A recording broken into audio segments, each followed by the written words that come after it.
Since 2018, the Baltimore Ravens have had 4 playoff appearances and 4 double-digit win seasons. They hit the jackpot by trading up for Lamar Jackson with the last pick in the first round of the 2018 draft. While Lamar has established himself as a top 10 quarterback in the league, including an MVP award in 2019, the Ravens have still lacked playoff success during this era. The Ravens have not been able to get past the divisional round, and Lamar Jackson's playoff numbers are not good, to be blunt. And in last year's playoff loss to the Bengals, Lamar was absent due to that knee injury. But 2023 could finally be the year the Ravens make a deep playoff run. They finally moved on from their old offensive coordinator, Greg Roman, who had been with the Ravens from 2019 to 2022, and was replaced by Todd Monken. The hiring of Monken brought excitement, but it took a little while for the Ravens offense to take off. Since their Week 5 loss at Pittsburgh, where they only mustered up 10 offensive points, the Ravens have since scored at least 24 points in 4 straight games and rattled off 4 straight victories. They're doing this despite losing their lead running back in Week 1, J.K. Dobbins, and their top 2 wide receivers, Odell Beckham and Rashad Bateman, are constantly hurt. Luckily, their first-round pick wide receiver Zay Flowers has stepped up nicely and helps Baltimore move the chains. He may only average 10.5 yards per reception, but he's been healthy and consistent so far. Mark Andrews continues to be one of the best tight ends in football. He already has 6 touchdowns on the season and is still Lamar Jackson's go-to guy. Offensive line-wise, this team is really good. Aside from John Simpson, who is the known weak link on this line, there's really no other weakness. You can already see the impact that Todd Monken's offense has on this team, and as the season goes on and players get more comfortable,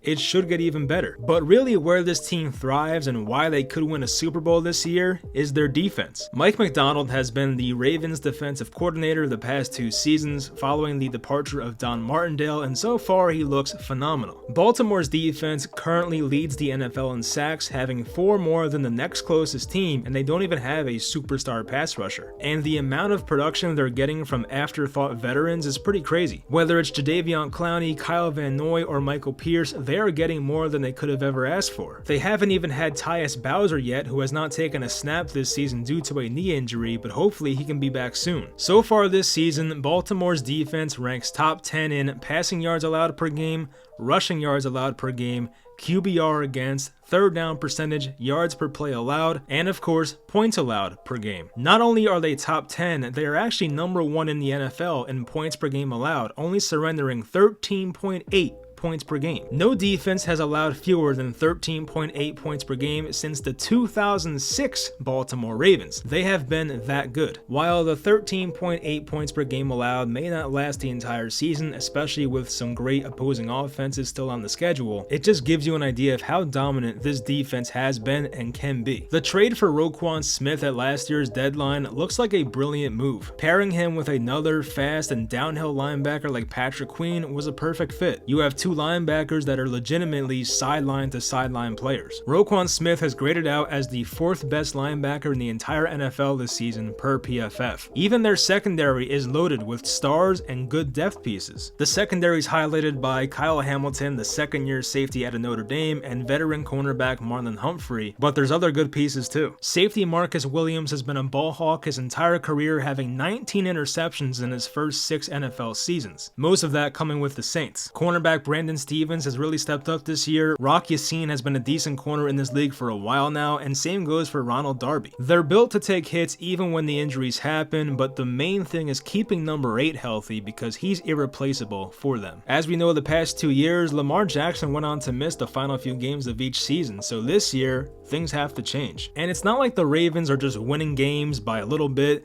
they're actually destroying some really good teams lately. In their games versus the Lions and the Seahawks, 2 teams that are arguably top 5 teams in the NFC, they beat them by a combined 75-9. They even beat the Browns 28-3, although that was the game DTR started, but still. They currently sit at 7-2, and this feels like a team that you do not want to play at home. Baltimore has outscored their opponents at home 119-40. That's including that weird overtime loss to the Colts in the rain where Matt Gay made 4 field goals over 50 yards. But even with that, to outscore your opponents at home 119-40 to 40 is crazy. Right now, the Ravens and Chiefs have an identical record at 7-2, and there's very much a chance of the Ravens ending the season as the AFC's 1 seed and getting that coveted first round bye. With the Ravens humming right now and Lamar Jackson top 3 in MVP odds, this has a chance to be a special year in Baltimore. They've had terrible injury luck in recent years, but 2023 may be the year it finally all comes together. They put together what looks like the best defense in football, they signed Odell, drafted Zay Flowers, gave Lamar Jackson a new offensive coordinator, and despite some of that newness, they're one of the best teams in football right now, arguably the best. They still have to play some tough teams like the Bengals next Thursday, the Niners late in the season, and the Dolphins the week after that, but this Ravens team can definitely win somewhere from 12 to 14 games. We'll see how this plays out, but I'll definitely be rooting for the Ravens because I do want Lamar Jackson to win a ring one day. He's one of the most exciting players in the league. I think it's a ton of disrespect for how good he's been, and the only thing left to prove for him is getting it done in the playoffs and hopefully winning a Super Bowl. That's gonna do it for the video. Hope you guys enjoyed. Leave a like and subscribe for more NFL content, and I'll talk to you guys next time.